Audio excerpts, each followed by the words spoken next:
2 বছরের বাচ্চা কথা বলছে না, এটা কি অস্বাভাবিক লক্ষণ? এটা কি অটিজমের একটি লক্ষণ? হ্যাঁ, আজকে আমরা জানার চেষ্টা করব 2 বছরের বাচ্চা যে কথা বলতেছে না, এটা কি কারণ হতে পারে। আমরা প্রধানত যে সমস্যাটা নিয়ে সবচেয়ে বেশি চিন্তা করি সেটা হলো অটিজম হয়ে গেল কিনা। অটিজম কি? যে অটিজমের পূর্ণরূপ হলো অটিজম স্পেকট্রাম ডিসঅর্ডার, এএসডি যাকে বলে আর কি। এখন অটিজম হলে কি কি লক্ষণগুলো দেখা দেয় সেগুলো জানা থাকা দরকার।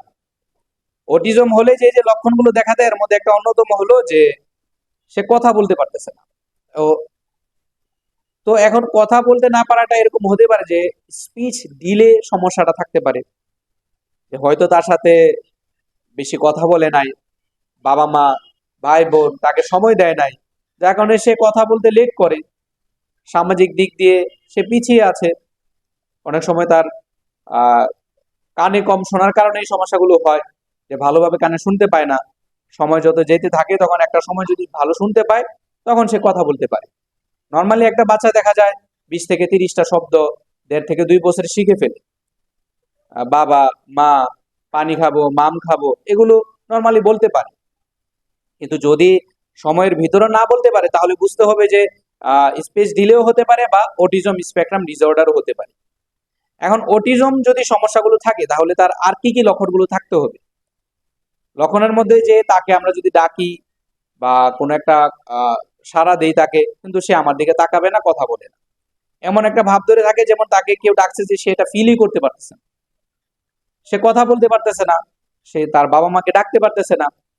কোনো একটা বিশেষ শব্দ বা আলো, দুর্গন্ধের প্রতি অতিরিক্ত ভাব গড়ে তোলা, খুব আশ্চর্য আতঙ্কিত ভাবে তাকানো, এবং কোন একটা কাজ করতে থাকলে সেটা কাজটা করতেই থাকবে করতেই থাকবে, সেই কাজটা সে বন্ধ করবে না, রিপিটেডলি করতেই থাকবে।